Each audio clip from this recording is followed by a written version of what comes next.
இன்னைக்கு நம்ம பட்டறை கருவாடு பழைய கஞ்சியை ஒரு முக்கியமானவங்க சாப்பிட போறாங்க. பட்டறை கருவாடு பழைய கஞ்சி நம்ம இடத்துக்கே கொண்டு வாங்க அப்படின்னு சொன்னாங்க. உடனே நம்ம அவங்களுக்கு கொண்டு போறதுதான் நம்ம இப்ப தயாரா இருக்கிறோம். தேடி போய் சென்று வாங்கி தனது பசியை ஆற்றிக்கொண்ட நடிகை ரேவதி. எனக்கு அது தொகையை சாப்பிடணும்னு ஆசை.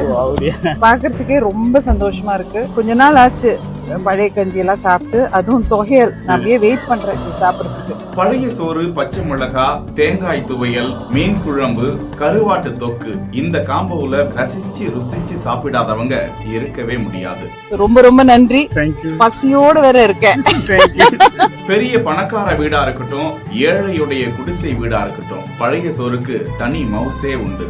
ஏசி ஹோட்டல்ல உட்கார்ந்து காஸ்ட்லியா சாப்பிடுற பிரியாணிய குடிசை வீட்டுக்குள்ள உட்கார்ந்து சாப்பிடுற பழைய கஞ்சி அடிச்சு தூக்கிடும் என்ற நிலையில் ஃபிஷர்மேன் வாய்ஸ் என்கிற இன்ஸ்டா பக்கத்தில் பகிரப்பட்டிருக்கும் இந்த காணொளியில் ரேவதி பழைய கஞ்சியையும் அந்த பட்டறை கருவாடையும் தேடி சென்று போய் வாங்கி தனது பசியை ஆற்றக்கூடிய காணொளி வெளியிடப்பட்டிருக்கிறது.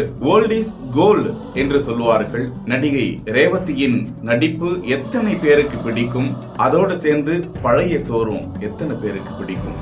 கருத்துக்களில் பதிவிடுங்கள்.